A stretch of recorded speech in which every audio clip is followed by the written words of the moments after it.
Tyrese Haliburton has clearly looked injured during these last few games of the playoffs, and today we finally got word that yes, the Pacers are concerned about a very real injury, and I'm going to explain in this video why I anticipate he's going to be very limited the rest of the series. Welcome back, everybody. I'm Dr. Brian Sutterer, and the goal in this channel is to teach more about the medical side of the sports world. So we got word earlier today that the Pacers believe that Tyrese Haliburton suffered a strained calf and is going to undergo an MRI to determine the severity of the strain. Let me just simplify all this right away. I don't foresee any situation whatsoever where Tyrese Haliburton is ruled out for these upcoming games of the NBA Finals. We would have seen him not able to return previously. I think what we're going to see here is an MRI report about a strain in the calf and that he's going to be questionable, and then the day of he'll be probable, and then we'll see him play, but I think he's going to be severely limited, and I would not count on him having that effective of a role the rest of the finals. And this whole saga has not been difficult to see. We saw Haliburton limping after, I believe, just game 2 last night in Oklahoma City. We saw him stumble right here. We saw him head to the locker room, grabbing at that calf area. We see he's got this big compression wrapping ice on that calf area. And we've seen this throughout the game. So there's been no mystery that Haliburton's been dealing with something here. Now, ironically, after game 2, we had this report from Shams saying that basically the Pacers are not worried about him. They said that he's dealing with a lower leg thing that was described to be an ankle injury. But as I mentioned on X, we could see at the time, Haliburton's ankle is not taped for an ankle thing.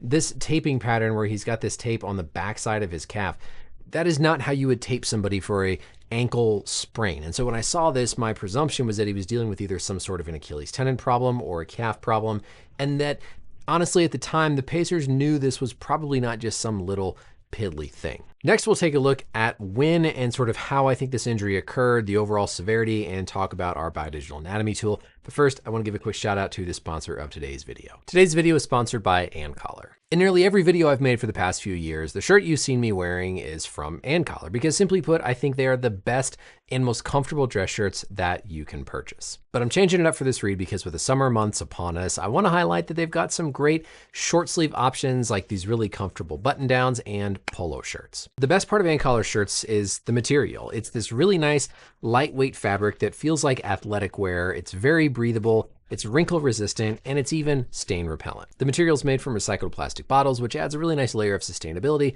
to what you're purchasing. Right now, if you head over to ancollar.com and use my promo code Dr10, you're gonna get 10% off your purchase. Their clothing is already extremely affordable, and this additional 10% off makes it the perfect time to take advantage of what I can promise you is going to be the most comfortable dress shirt you've ever worn. So step up your dress wear game, and while you're at it, get some awesome, comfortable new shirts and clothing for these summer months. Thank you again to Collar for sponsoring the video. Again, code Dr10 for 10% off, and let's get back to our learning. So when we talk about a calf strain, there's really 3 different muscles that we're going to be concerned with. The main ones are going to be the gastrocnemius. There's a lateral outer head of the gastrocnemius and a medial inner head of the gastrocnemius, and that makes up the bulk of what you see on the backside of somebody's leg as their calf muscle. The Achilles tendon is then going to come down off of that gastrocnemius and be joined on the deep side by a muscle called the soleus.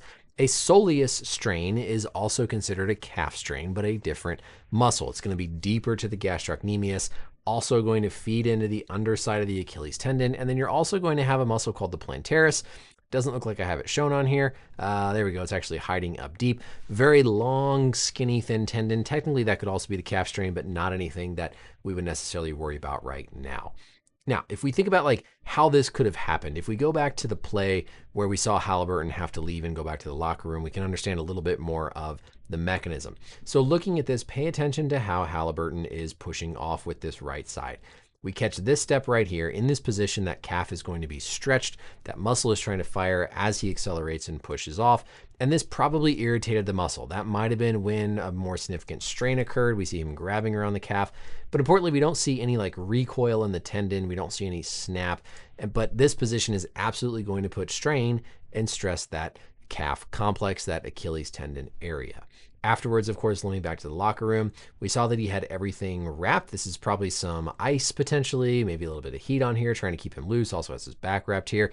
But at this moment, remember that the team did an evaluation. They were trying to assess his strength, his function. They made sure his Achilles was intact. But when you have a specific moment where something gets worse, you have to go back to the locker room, that's different than just dealing with some degree of soreness.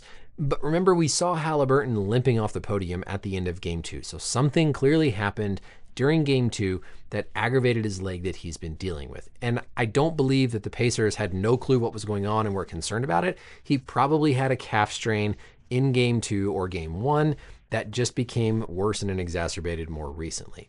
Now, there's one, I think, hopeful scenario for all of this. If we look back at our biodigital anatomy tool, it is very possible to rupture or injure this plantaris muscle tendon, and that can cause pretty significant pain, but doesn't functionally limit you. I've seen a couple cases of this over the last few years where this plantaris tendon can actually rupture. You can have tendinopathy of this plantaris tendon, and that can cause a lot of pain, but no real functional impairment.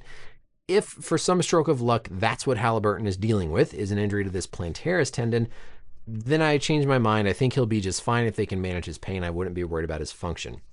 But remember, a calf muscle strain is an actual tear of those muscle fibers. That's not something that's going to heal in just a couple days of rest. If you continue to play, continue to push off, you're continuing to tear those fibers, never giving it a chance to scar in and then transition to nice normal muscle fibers. And so this is only going to linger and get worse as the games go on if this is in fact muscle tendon of the calf and not this more one-off type of plantaris injury. And that's where I would fully expect, I would be shocked if we hear a report from an MRI saying Tyrese Haliburton has been ruled out for game 6.